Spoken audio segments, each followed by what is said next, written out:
20 years? Can you believe it's been 20 years? No, it's hard to believe. Hard to believe. In fact, when I see everything that happened over the past 12 months, the riots around the country, the calls for police reform, all that, I sit and just scratch my head and think, how could this all still be going on? And how could it be going on with the fervor that is going on at this point? It's amazing to me. When you say that, how can that still be going on? What's that? The riots, Is it the cries to the cries against police departments around the country, the fact that there's demands for reform, all these, there's just everything, the whole massive argument, the belief that in many circles the police are evil and the rest of the world is good, and on and on, and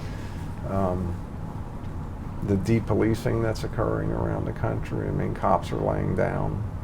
They're not addressing issues in a self-initiated manner in a lot of situations, understandably, because they're worried about, why should I put myself at risk and go out there and do this? I go out, do what I have to do, and get home. I think some people would say that's happening right now here. It is. Oh, it is happening. There's no two ways about it. That's occurring right now, and I'm stunned by it, quite frankly. I don't know how these guys are doing it. The people are doing it that are out in uniform. I don't know how the police chief is doing it at this point. It's a tremendous amount of pressure on him. There's a tremendous amount of pressure on police departments around the country. It's amazing to me. I look at, one of our assistant chiefs, Paul Newdigate, is chief in Virginia Beach. They just had multiple shootings over the weekend. Last week, Maris Harold, who's a captain with our department, is the chief in Boulder, Colorado. She had 10 murdered. One of her own officers was killed. How do you answer those questions? And what the people around the world want to hear, want to see come out of these tragic situations? You're damned if you do, you're damned if you don't. It's a tough situation to be in. You look at our murder rate in Cincinnati is probably going to be the highest this year that it's ever been. Yeah. And so many people say it's because police are not proactively going out, because they don't feel they have the support of city council. They don't feel they have the support of whomever. I don't know. That's a hard. difficult situation. There's an argument on both sides of the coin. There's an argument for the cops. There's an argument against the cops. The difficulty here is how do you motivate your officers, and how do you satisfy the critics over here? And that's a difficult situation, because, and I hate to say it this way, in the minds of a lot of police officers, is the politicians love this.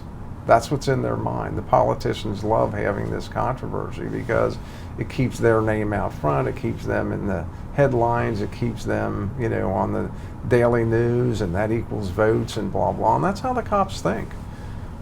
They do think that way. And whether or not that's true, I guess individuals have to address that situation. But that certainly affects their psyche. It affects the way they approach their work. I just saw yesterday in the paper that New York City, the city of New York, has done away with qualified immunity for police. So I actually was talking to a couple of retired chiefs around the country about it, and I said to them, what's going to happen here? Those cops are just going to lay down completely, and they're going to sit and say, wait a minute, so if I go out here and with the best intentions try to do my job, make a mistake, I'm going to be left hung out to dry.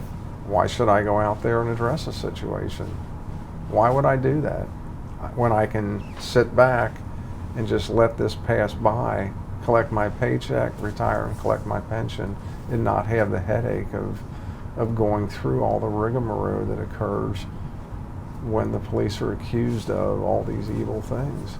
It's a tough situation. It really is, and that's what's in their mind. And of course, people want to be treated fairly by the police, and you can't blame them for that. I mean, let's face it, the community's who gives the police their power and authority. And so they have a right to demand that things are done the right way.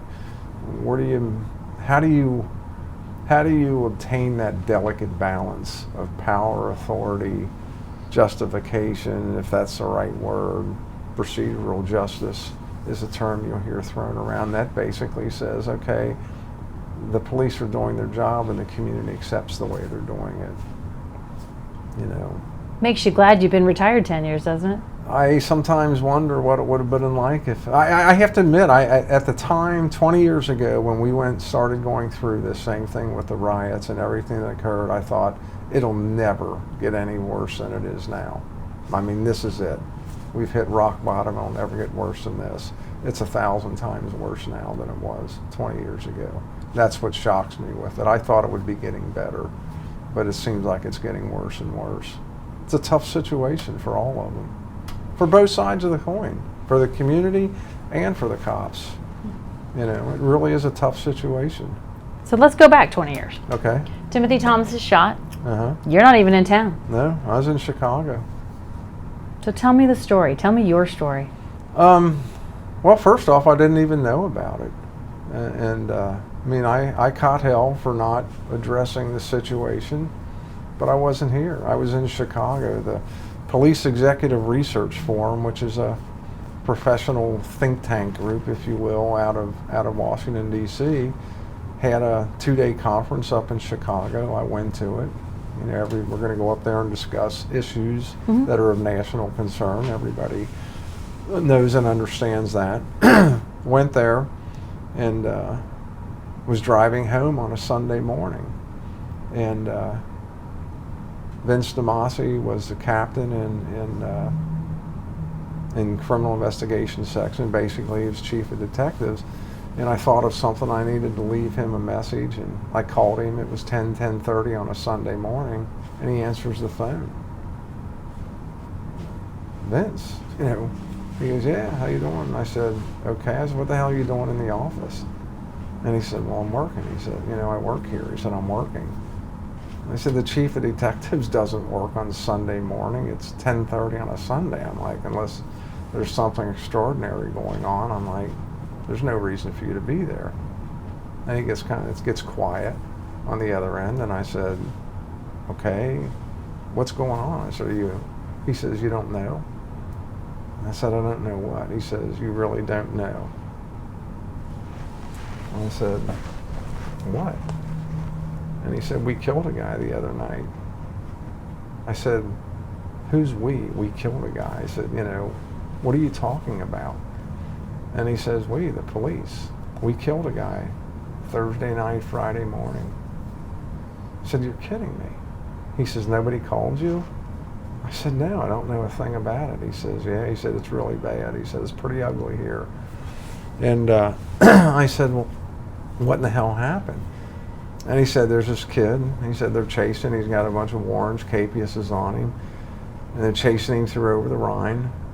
I can't remember the officer. An officer recognized him who was working a detail, and knew him on site, but he wasn't from District 1. He was from a different district, so he really didn't know where he was, and put out a pursuit.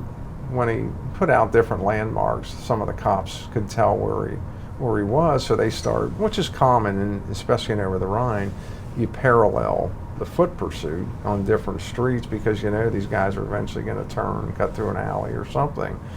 So he said, you know, he went up, I can't remember the name of the alley he was in, but he said he's running up the alley.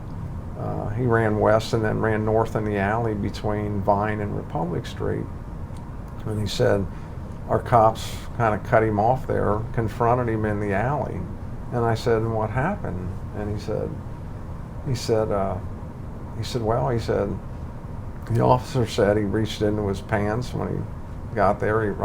The officer said the kid reached into his pants, pulled an object out, pointed at the officer, and started to advance on him. I said, "And?" He said, "Well, he shot him and killed him." He said he ordered him several times to stop the halt, you know, drop whatever it was, and made that the standard, I don't want to call them standard, but the typical challenges you would hear from an officer. And he said he kept advancing on him. He was in fear for his life, so he shot him and killed him. And I said, I didn't say anything at first, and I was thinking to myself, my God, that sounds like a pat scenario, almost like it was rehearsed. And I'm sitting there, and I said, that's it? And he says, yeah. And I said, well, what did they find? I mean, what did you just find in the alley? And he said, nothing that you wouldn't expect to find there. I said, well, was it a knife? Was it a cell phone? Is it a gun? What was it? He said, like I said, there's nothing. He said, the only thing we found are things you would expect, dirty, nasty things you'd expect to find in an alley and over the Rhine, you know, pop bottles, there's this, there's that, but there's nothing there that is out of the ordinary. And I said, I told Vince, I said, well, it sounds like his story is BS to me. I said, what are the other two cops saying? He says, well, they're smaller. They really can't see. Steve Roach is the officer, and he was a big guy. I said, they were behind him. They really couldn't see anything. They couldn't see what was going on. And I said, this doesn't sound good to me. And he said, well, there's more. And I said, okay, what is it? And he said, well, Paul Humphreys, who had just been promoted to captain, said Paul was in over the Rhine, and I don't remember the exact time period, but he said he arrived like in 35 seconds after the broadcast came out for shots fired. Said the Humphreys was there in less than a minute, it seems like. My memory serves me correct. And I said, and he says, Humphreys said when he got there, Roach is walking around, obviously bewildered. He's just pacing back and forth. He keeps putting his head in his hands, his face in his hands, and he keeps mumbling, I don't know what happened, it went off, it just went off. Well, the thought right away there, the clue, if you will, right there, is that we've got an accidental discharge, or an unintentional discharge. Some people call it accidental, some people call it unintentional, whatever. And I said, man, this does not sound good at all. And I said, well, where are we on the investigation? He said, well, you know, we went back to CIS and did the investigation, blah, blah. And I said, okay, well, let's follow up. I said, I'm driving back from Chicago. I'll be in town in a couple of hours. I said, we'll get together and find out what's going on. And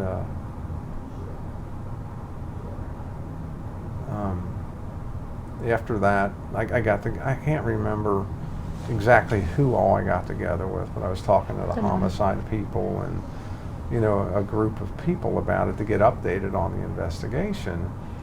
And I said, well, you know, what was Roach's story? Did you guys interview him, whatever? And they said, well, he was bewildered, blah, blah. And these guys are all detectives. I mean, these guys know their business at CIS. And the typical protocol is that the union attorney, the FOP attorney, comes there, and of course they're afforded that. I mean, which is the proper thing to do. They have to be protected. Their rights have to be protected just like anybody else. And they said that they're describing Roach. They're describing to me that Roach is bewildered. He just keeps mumbling the same things. And they said, but he and the attorney went into conference. They gave him a room, went into conference. They were in there for about an hour. And after Roach was in with the FOP attorney, he came back out. He was no longer bewildered. He was very confident in himself that he came out and he made a statement. And he made the statement about this kid having reached into his pants, pull an object out, you know, confronting. And I said, well, did he say that at the scene? Or was like, oh no, it wasn't at the scene. You know, when he said it, this is what he said after having met with the FOP attorney. So he went from being bewildered and talking about, I don't know what happened, the gun just went off, to now he has this story that reached into his pants, you know, pulled an object out, advanced on the officer in a threatening manner, and the officer discharged his weapon to protect himself. And, you know, if you think about that in the classic sense, there couldn't be a situation where you could describe self-defense better than that. I mean, and so at that point, sitting here thinking, wait a minute, we've got evidence that there's a problem here, that we more than likely have an unintentional discharge. You got an officer claiming clear-cut case of self-defense where without any other type of evidence, the only thing you can do is justify this shooting and say, yeah, it's appropriate, it falls within the guidelines, the law, everything else. And I'm just not comfortable there. So we talked some more, and I said, well, you got to keep investigating. I said, don't just go back up. I said, we got to go through this alley with a fine-tooth comb. They said, we've been through it 2 or 3 times. I said, do it 4 or 5 times. I said, you know, we can't miss anything. And then I said to them, and I think this was with Vince, and I said, look, we've got about 15 or 20 cars out with dash-mounted cameras. We had just put dash-mounted cameras in police cars. And I said, what's the chance that we captured anything at all on video? Like, boss, we don't know. We've been really busy. You know, we haven't had time to even think about that. I said, well, it's time to think about it. I mean, if we've got 15 or 20 cars out there with cameras, maybe, we don't even know it, but maybe we captured something on video. And so I said, you know, get on that and start checking them. And they said, okay. So the next day I'm in and I call, get briefed, what did we come up with? Is there anything new? Blah, blah, this and that. No, we're still at this place. And I said, what about the in-car videos? I said, have we checked the video? And they're like, no, we haven't had time to. I'm like, what do you mean you haven't had time to? I said, there's a chance, an outside chance that we could have captured something. I'm not joking around. I want all of those cameras looked at in every car, every one of them. And I said, I want you to go over the videos. We don't have time. We don't have enough people in here. You know, we've got other stuff we got to get done, blah, blah. I said, no. I said, this is an order. And I said, I don't care what it takes. If you got to recall everybody in CIS and everybody in the whole damn police department, get in here, get them in here, get a big fat checkbook out and start writing checks for overtime. I don't care how you do it. I want those videos reviewed. And you found just in case. I think it was that Monday where everything erupted in council chambers. And we're just about ready to go over. I got called and I was going to have to go to council chambers. You remember the scene where all the people are. Just before I go there, Demasi calls me. He says, you got a minute? And I said, not a whole lot of time, but what do you got? He said, we got a new development. I said, what is it? He said, we went through those cameras like you said. I said, okay. He said, you're not going to believe it. I said, tell me. He said, we've got it on video. I said, you got what on video? He said, the shooting. He said, the entire thing. I said, you got to be kidding me. He says, nope. I said, you've got the whole shooting on video. He said, it's all recorded. And I'm like, how close is it to his version of what he's saying? And I'll never forget this. Vince said to me, it's not even in the same universe. I said, that far off. He is. It's not even in the same universe. And I said, okay, I'll be right over. And went over and watched it. And in the whole video, you can't see Timothy Thomas because there are 2 buildings at the time were up there.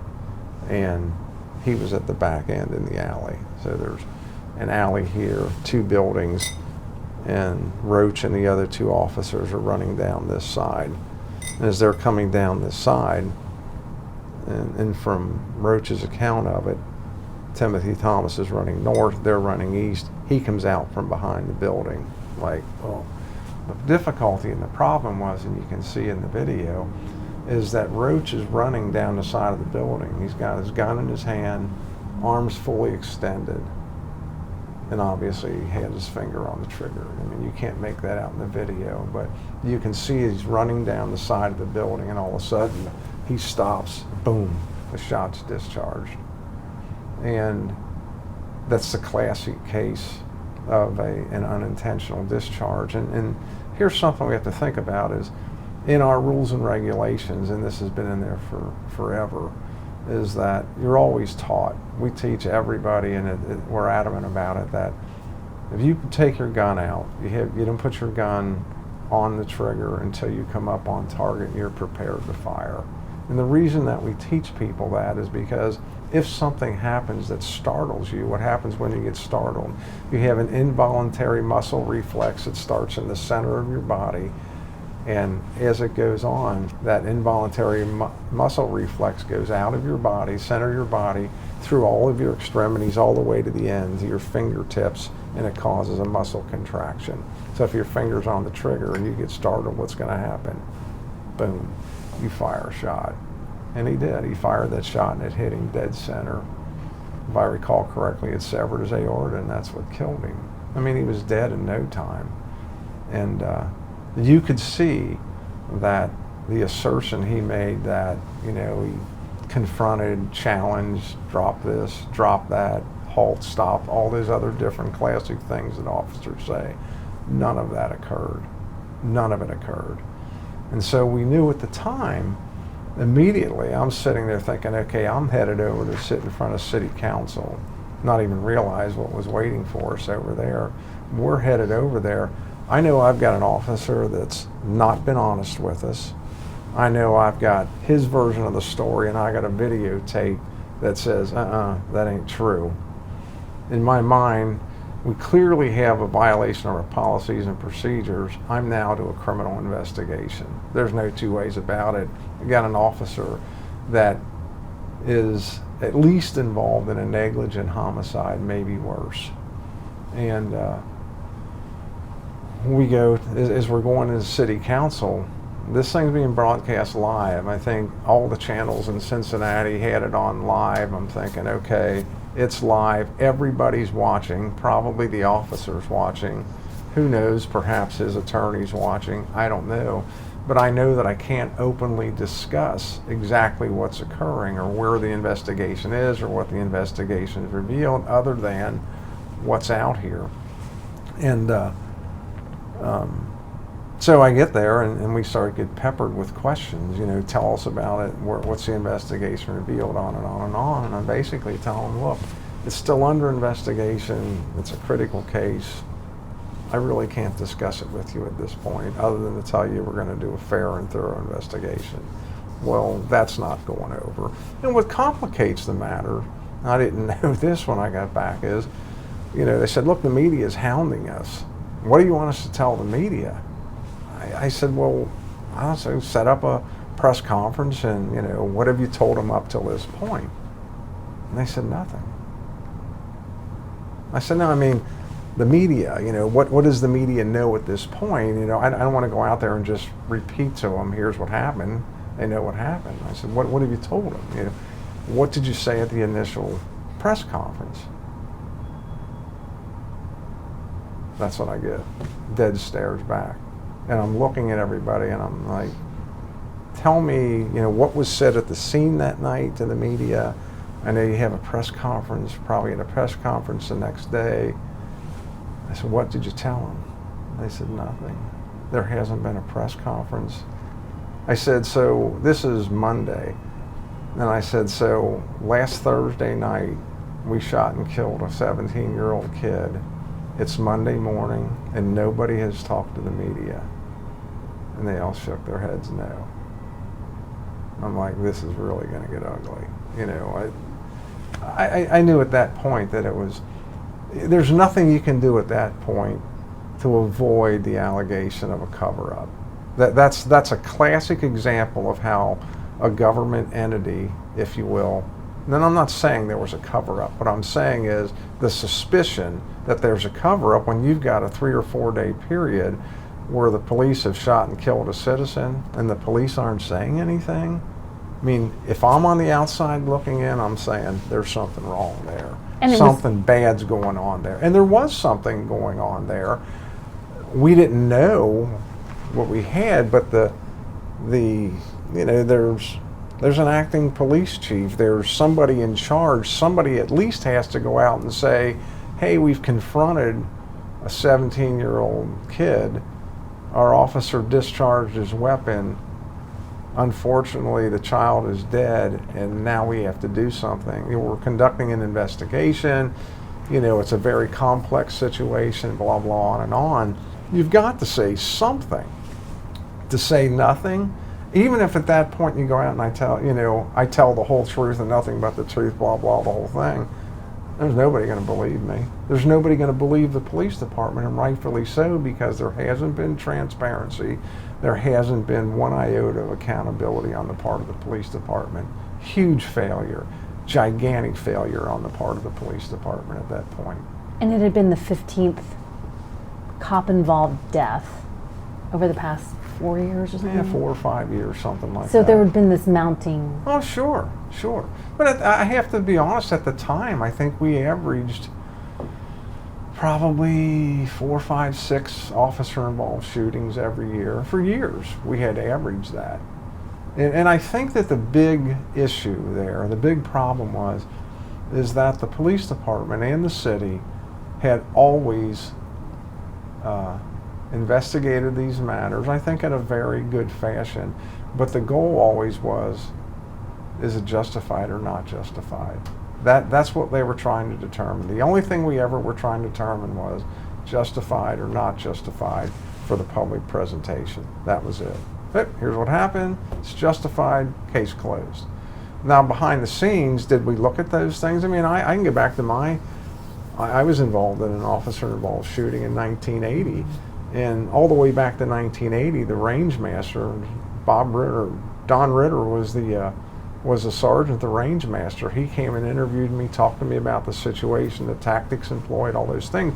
We did those things in an effort to try to learn from them and hopefully avoid these types of situations in the future, but we never said anything about that. We didn't, it was just justified or not justified. We're justified and case closed, and that was it. And of course that left a lot of people with a lot of empty feelings and a lot of questions about, why does this keep happening? Where are we going to go with this? How are we going to do things different in the future and try to avoid these catastrophes, if you will? And some things are avoidable and some things aren't, but we have to look at them from a different perspective. Plus, you have to listen to the people that are concerned about, why is this happening in only certain parts of the city? Why is this happening where race is a factor? Why is this happening because of bomb? And why are all these things occurring? And I don't think we did a good job of listening or responding to those situations. And it's one of the things that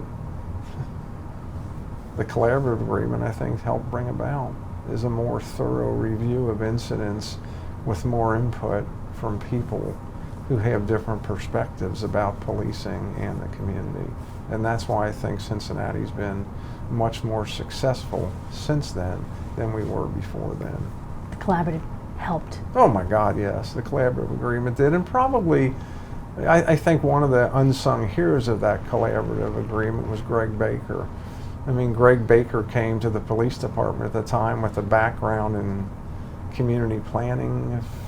I think that's what his background was, and came into the safety director's office and then to the police department with zero experience in policing. And he was kind of looked at by a lot of people with, what's he doing here? He knows nothing about what we do. And I would agree to some extent that when he first started, he knew nothing about what we did.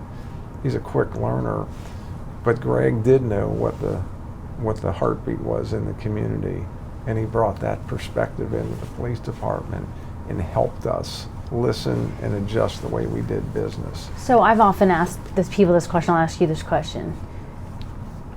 Last year, when all those riots were happening, we were having marches here in Cincinnati, and it didn't get out of control. It didn't spiral for days and days and days and days and days, like it did in other cities. Did the pain that we went through in 2001, did we pay then for peace now? Yes. Oh yeah, definitely did. We definitely did. When I came on the job in '71, we were coming out of the riots of the late '60s. Things were difficult, things were tense. It seemed to quiet down a bit through the '80s and into the '90s, and then it started to tick back up. And I don't know if it quieted down so much, or we just kind of refined the way we did things, and that perhaps the community was a bit more tolerant, but things change. I mean, everything changed. Look at the way social media has changed the world. Look at the way look at the way, I guess sometimes you can compare it to look at the effect the media had on the Vietnam War, the war in Vietnam, and that kind of transcends into our life here in the United States. Suddenly, videos there. The news is around 24 hours a day. They're on and on and on and on. So there's more openness. There's more transparency. There's hopefully more accountability. But in some ways, government officials, including police agencies, are trying to find a way to block that transparency because, don't you know, this is a secretive thing we do here. In a lot of ways, we were secretive about the way we did things. For some reasons, you have to be. I mean, when it comes to a criminal investigation, you have to be very careful about the way those things are handled. My situation, I'm sitting on live TV being asked about the criminal investigation. In the back of my head, I'm sitting here thinking, well, we got a criminal investigation against one of our officers. He's probably watching me on television. If I say the wrong thing, I compromise the investigation. I blow the whole thing and he walks away scot-free. Is that a cover-up? Was that intentional? Was it unintentional? I've got council members, screaming down my throat, talk, talk, talk. I got the city manager at the time telling me, in private, you got to talk, you got to do this, you got to do that. And I'm telling him I can't. I can't. And I said, we're at a critical stage in the investigation. I can't open up about this. In fact, you then confronted Officer Roach with that video. Mm-hmm. Yeah. What happened? We actually, that night, they brought him in. I think it was that night, later that Monday night, if I recall correctly, that Roach came in, wanted to clarify, which is not unusual, follow up, with it. If I recall correctly, his attorney either wasn't there, couldn't be there, or that's the reason we had to delay it because he was at something else and they had to come in later. But anyway, we brought him in and talked to him again about the shooting itself. I want you to go over this, go through it, and tell us exactly what occurred. And he goes through it, the whole thing, coming down the building. Kid came out from behind, reached into his pants, reached further in, pulled something out, pointed at me, advanced on me.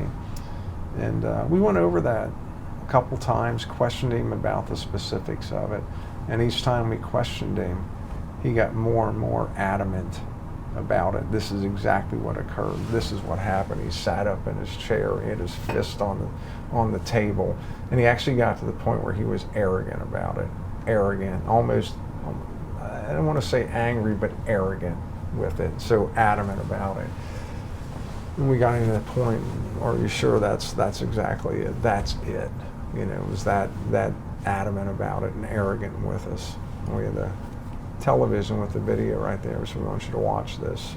And we turned on the television and it had the video and put it in, and it showed the whole thing, and you could just see the color drain out of his face as we watched the video. The color just drained out of his face. He put his head down, he just started sobbing, crying. I said, Steve, it's not true. It's not true to what you've been telling us. And he's shaking his head, yes. Shaking his head, yes. And that's when we suspended his police power and told him that this was a criminal investigation and that we'll be referring it to the prosecutor's office, and he just fell apart. And it was at that point that, that was the critical point in the investigation, where here it is. You've told us this. We've given you multiple opportunities to tell us the truth. Here's a video that says you're not being truthful with us, you're not being honest. And this is now shifting from administrative to a criminal investigation. And the expectation was, you're going to be arrested, you're going to be charged. And he was. And it was a critical situation. It was pretty ugly. But the other side of it is too, and that is because of the errors of not addressing this from the very beginning, the night that it occurred, not talking to the media, not talking to the community, not being forthright and open. We were in a position where it really didn't matter at that point. We were suspected of covering up something, and there was something there for us to investigate. It wasn't a cover-up. It was a very active investigation. something that none of us wanted to be particularly involved in, but it is what it is. You know, we're supposed to take the evidence to wherever it leads us, and that's what our intentions were with that investigation. You take the evidence to wherever it leads you, and then you act on it. And if you don't do that, then you fail in your obligation as a police chief, you fail in your obligation as an investigator, as a supervisor, as a police agency, as a city. You fail. And there are no two ways about it. And so our intentions were, and that's what my direction was, we're going to follow this evidence to wherever it takes us. And if it means that we have to expose that our officer was dishonest, that it was a shooting that should not have occurred that took a young man's life, then that's what we're going to say. And that's exactly where it did take us. That's exactly where it took us. And it was wrong. And then you had to watch your city Well, under siege. that night, I mean, later that night, then we went back to, you know, after leaving City Hall, well, after the confrontation in council chambers, we went back to the safety director's office, and Mr. Ryan basically having, well, he was in extreme distress. We thought he was having a heart attack, and I don't know if he was or he wasn't, the safety director. We were trying to get him to go to the hospital. He's ordering us, don't call, you know, don't call anybody. I'll be fine. And he wasn't fine. I mean, he was really in bad shape, and he looked like he was dying to us. And so we were very concerned. We got him to a car, and he was adamant he wasn't going to go to the hospital. Take me home. Well, took him home, but we also, through channels, had a rescue unit waiting at his house when we got him there. So he was going to medical care whether he wanted to or not, but we were that concerned about him. And we got him there, and then paramedics talked him and got him to go to the hospital. So that was a difficult situation. You know, we thought our boss was having a heart attack and was going to, you know, in danger of dying right in front of us.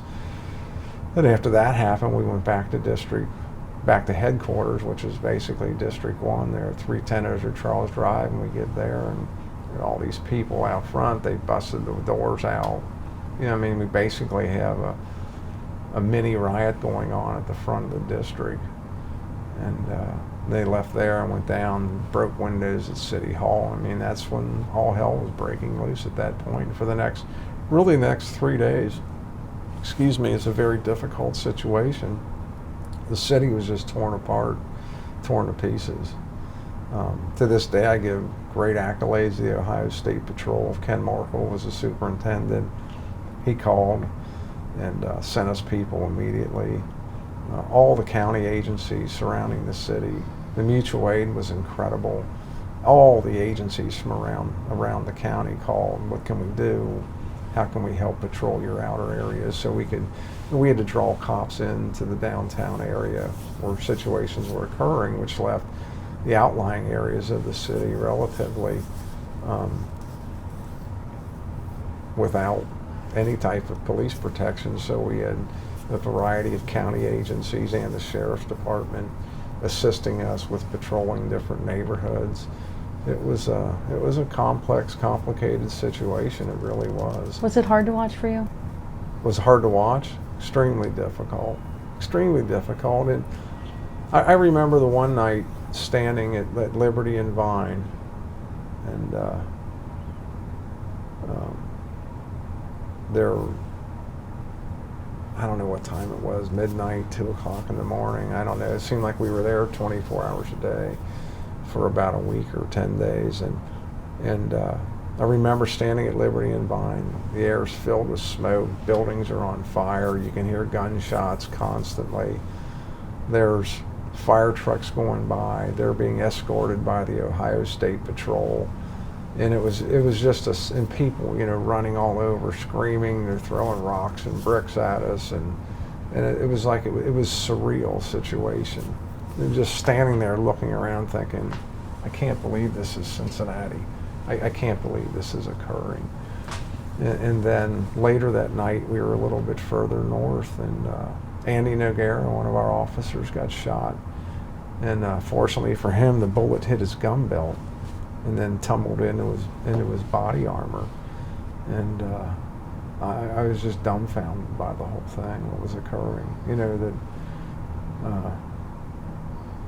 that such a chaotic scene, I guess is the right word, was unfolding in front of us, and you feel a tremendous amount of responsibility for us. Like, what did we do so wrong as an agency? Are we this bad? Is there this much room for improvement? You know, there's got to be more to it than just this dissatisfaction with the police department. There's got to be a hell of a lot more to it than just this, and where are we going to go from here? And we had no idea how much was going to happen later on. I mean, we knew there was going to be a lot to do when it was over with, but the amount of work that it took to recover from it was overwhelming. It really was, really was. And I think a lot of us learned at the time what the ill effects of sleep deprivation are. I mean, we were up literally 24 hours a day, and you could see people were just, and this is really dangerous because, you know, your thought process starts to deteriorate. And I can remember having command officer. I remember one specific command officer who's supposed to be out there overseeing operations, and he's running around with a helmet on and a shotgun at Findlay Market. And I remember seeing the picture of it, and I'm thinking, my God, I've got an assistant chief with a helmet and a shotgun running around doing what, you know, the officer should be doing. His responsibility is to be overseeing and managing these situations, and instead he's out there as a line level enforcer. And that's not good. That's not good. That's a clear sign that sleep deprivation, if you will, or just being tired and exhausted is starting to have an effect. It's one of the things you look for in these situations. Are people conducting themselves the way they're supposed to be, or are they starting to regress and go back to basic skills? And when that occurs, it's a very dangerous situation. Are you glad for the collaborative? Oh yeah, yeah. I mean, it was. I think, and I credit really Scott Greenwood. Scott Greenwood had kind of drawn me into this discussion several months before. Had invited me to a community engagement up at a church up at Auburn in McMillan Street months before this. I really didn't know what I was walking into. I did after I got there. It was a packed house, and it was a discussion on racism and race relations between the police and the community. And we were the target of some pretty blunt criticism, which is okay. I mean, I you know, big boy, I can take criticism, but the anger that was there, and that was kind of an eye-opener, and I was confronted with the question of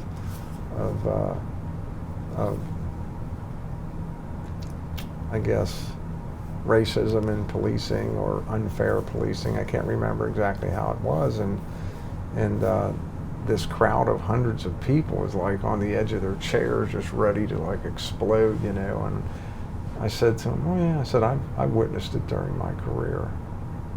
And you could almost like everybody's kind of shaking their heads. I said, "I've witnessed it. I've seen it."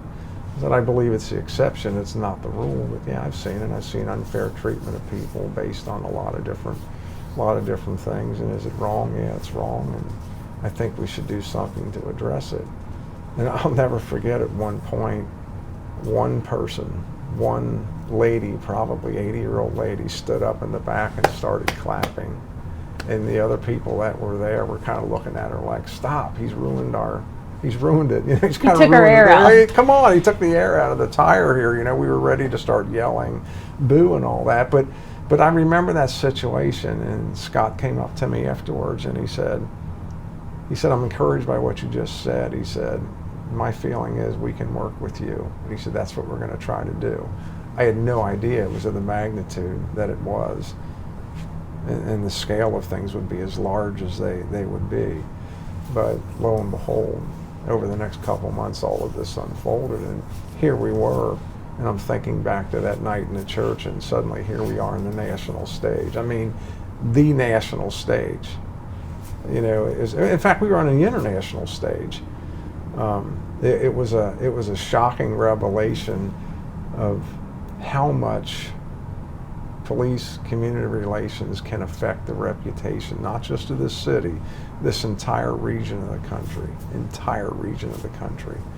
And I was dumbfounded by it. I have two more questions, and I know we got to wrap up here. One, were you surprised that Roach was not found guilty? Shocked. Utterly shocked that he was not found guilty. But I also have to qualify that answer. That is that I was never in the courtroom. I have no idea what was presented to the judge in that case. So I'm not faulting anybody. Based on what I knew about the case and based on my involvement in the investigation of it, I was utterly shocked that he was not found guilty. Now, again, I remember they brought in a prosecutor from outside the area. I have no idea what case he presented. I know I was also shocked at the fact that I wasn't called as a witness. I was directly involved. I was the police chief. I would think that a prosecutor would want to bring me in as a witness. I would think that my opinion of the officer's conduct would have some weighty credibility with a jury or with a judge, and I was shocked. I was in one meeting and basically introduced to this person who was going to be the prosecutor, and that was the end of my involvement. And again, I don't know how or why he made his decisions the way he did. I'm not criticizing him. I'm surprised by all of it, and I was surprised when he was found not guilty. But if the evidence that was presented basically was Roach telling the story that he told us, what's the judge going to do? Because like I said, without any type of evidence to discredit what Roach says, he walks free. It's justified. I would have had to say it's a justified shooting. If we didn't have that video, I would have had to say it, even though in my heart I didn't believe it. I would have had to say it because I've got to make my decision based on the evidence that's presented, the same way a judge does. Okay, and then my final question, unless there's something else that you think I should, is, and I think we could talk for literally 3 hours about this, but are we, Cincinnati, greater Cincinnati, it was a terrible situation that occurred, but are we better for it? Oh gosh, yes. I mean, I think that the people that came together, and you're talking about people that were at loggerheads with each other that never spoke. We came together over a series of years and years and shared thoughts and shared experiences and worked together extraordinarily hard to get to where we wound up. I mean, to achieve what we did in that 6 or 7 years and to this day still be committed to those achievements and those goals that we reached, I think is just a testament to the commitment of everybody in this entire region. It was, and I say this, I still talk to Greg Baker, and I told him, I said, that's the hardest I've ever worked. In all the years in the police department, the amount of effort that it took to get through that was extraordinary. And I'm talking, sometimes you got to go to a meeting at 4:30 in the morning. Why? So nobody knows we're here. We just need to have some time. So let's go to a hotel room at 4:30 in the morning and sit down and start our meeting. That's the types of things that were going on. We were working until midnight sometimes. We were working on 7 days a week. It didn't matter what day of the week it was or what time of the day it was. And some of it was necessary. I mean, you got to have time where you can be alone and be open and honest and frank. And there were some pretty tense situations, some feelings hurt along the way, and there's some frustration, some anger, some happiness, but I think at the end of it, we all gained a mutual respect for each other. I mean, look at Scott Greenwood and I. He sued me 19 times in the first few years I was chief. He and I have been business partners for the last 10 years. What's the chance of that? What's the chance of that? They call us the odd couple around when we go to a different part of the country and work with agencies, police agencies, on accountability issues. We're called the odd couple. You got a civil rights attorney and a police chief. you know, that typically were at loggerheads over issues for years, and now suddenly they're working together. And the realization, I think, on our part was we gained a mutual respect for the work that each other did. We gained a mutual respect for the perspective that each other brought to the table. And we also believe that we had a good model out there where, look, just because you don't agree on everything doesn't mean you're not trying to get to the same point. And that's what I think all of us that sat around those tables during that realized we all want Cincinnati to be a great city and a better place in the future. And that's the goal we were working towards. The difference was everybody has different ideas about how to get there. So what's the strongest thing or the best thing you can do is find out where those ideas intersect. You know, find out where there is some mutual agreement, some mutual benefit, and let's work on those strengths. Those strengths will help build a better structure or a better group thought process here, a better group management process, and that will help us shore up the weaknesses, make them stronger, and hopefully with constant effort we will be that city on a hill that everybody points to and says that's a great place to be. It's the city of Cincinnati, and I still believe that. It's a wonderful city.